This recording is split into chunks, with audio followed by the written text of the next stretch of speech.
Assalamualaikum warahmatullahi wabarakatuh. Nama saya Muhammad Fernanda, saya berasal dari program studi Hukum Keluarga Islam semester 2B. Di sini saya akan mempresentasikan tentang hasil ujian akhir semester saya dengan mata kuliah Hukum Perdata. Pertanyaan pertama, jelaskan pengertian benda dan hukum benda, urgensi pembedaan benda dalam hukum perdata, serta hak kebendaan, hak menguasai, dan hak milik. Mengulangi pengertian benda. Benda adalah suatu kata yang dalam penggunaannya dapat dipertukarkan sebagai objek, zat, atau hal yang lain-lain. Terus, pengertian hukum benda adalah keseluruhan peraturan yang mengatur hubungan antara seseorang dengan benda. Dan pembedaan benda dalam hukum perdata. Dalam pembedaan benda dalam hukum perdata ada dua, yaitu ada benda yang bergerak dan kedua benda yang tidak bergerak.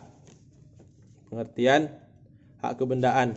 Hak kebendaan adalah hak yang memberikan kekuasaan langsung atas suatu hal dan dapat dipertahankan terhadap sesuatu. Pengertian hak menguasai. Hak menguasai dalam Undang-Undang Dasar 1945 bab 14 tentang perekonomian nasional dan kesejahteraan nasional, khususnya pada pasal 33 ayat 3 yang menyatakan bahwa bumi dan air dan kekayaan alam yang terkandung di dalamnya dikuasai oleh negara dan dapat digunakan untuk sebesar-besarnya kemakmuran rakyat. Selanjutnya mengenai hak milik. Hak milik adalah hak turun-temurun dan yang terpenuhi dan dapat dipunyai oleh ahli waris dengan mengingat ketentuan pada pasal 6. Pertanyaan kedua, jelaskan yang Anda pahami tentang jaminan, pembagian jaminan umum, jaminan khusus, serta hak-hak atas benda jaminan. Pengertian jaminan.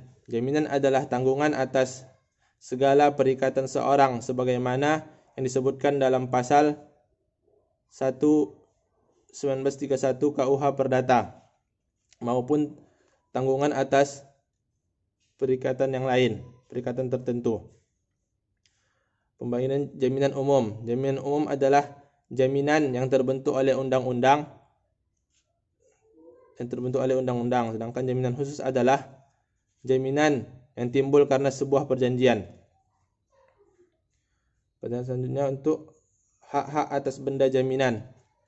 Hak-hak atas benda jaminan adalah segala sesuatu yang lahir karena Undang-Undang Dasar yang keberadaannya ditunjuk undang-undang tanpa adanya perjanjian tertentu. Selanjutnya untuk pertanyaan ketiga, jelaskan pengertian hukum waris, asas dan prinsip kewarisan perdata serta unsur dan syarat kewarisan perdata.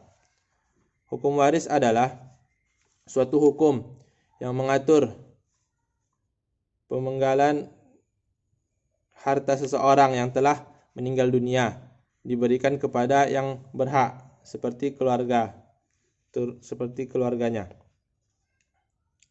Asas-asasnya, asas dan prinsip kewarisan. Yang pertama, keutamaan golongan. Keutamaan golongan pertama yaitu suami atau istri yang ditinggalkan serta anak-anak keturunannya. Yang kedua itu ada pergantian. Yang ketiga ada ahli waris dan pewaris meninggal bersamaan. Yang keempat ada warisan tak terurus. Yang kelima ada hereditas petition. Dan keenam ada bagian mutlak. Pertanyaan selanjutnya, unsur dan syarat kewarisan perdata. Adapun unsur dari kewarisan perdata yaitu adanya orang yang meninggal, adanya orang yang masih hidup, dan adanya benda yang disepakati atau yang ditinggalkan. Adapun syarat kewarisan perdata, yang pertama syarat pewaris dan syarat ahli waris.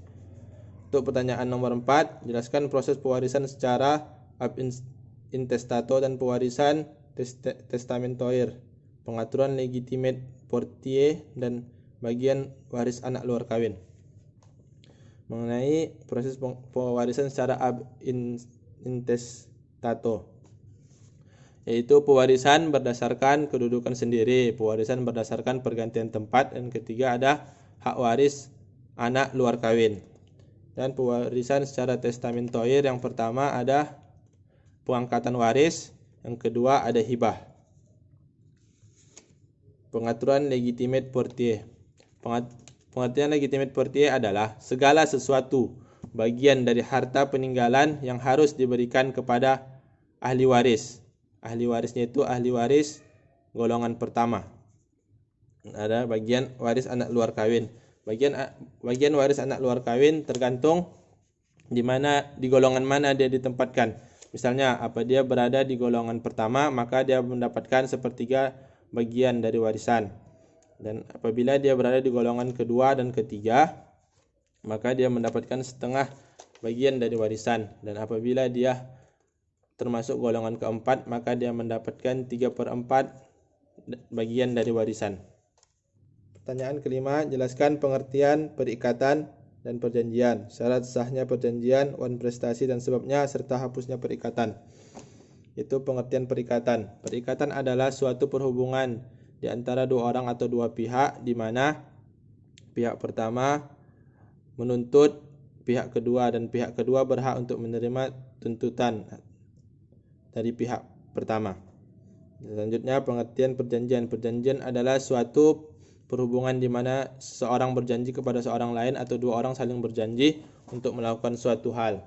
Selanjutnya tentang syarat sahnya perjanjian. Syarat sahnya perjanjian yang itu pertama, sepakat untuk mengikat dirinya. Yang kedua, kecakapan untuk membuat perikatan. Yang ketiga, suatu hal tertentu. Yang keempat, satu sebab yang halal. Contohnya tentang wan prestasi dan sebabnya. Wan prestasi adalah suatu keadaan di mana seseorang diatur tidak melakukan janji atau tidak melakukan prestasi. Jadi apabila debitor tidak melakukan yang tidak dijanjikan akan dilakukannya, maka ia dikatakan tidak melakukan wan prestasi. Selanjutnya mengenai tentang hapusnya perikatan. Menurut pasal 1381 KUH Perdata, cara hapusnya perikatan yaitu yang pertama ada melalui pembayaran, yang kedua ada melalui penawaran, yang ketiga ada melalui novasi atau penghapusan utang, yang keempat ada perjumpaan utang, yang kelima ada perampungan utang, yang keenam ada pembebasan utang, yang ketujuh ada musnahnya barang-barang terutang, yang kedelapan ada kebatalan dan pembatalan perjanjian, yang kesembilan ada berlakunya surat batas, dan 10 lewatnya waktu kadaluarsa. Mungkin menurut saya itu saja hasil dari ujian akhir semester saya. Terima kasih. Assalamualaikum.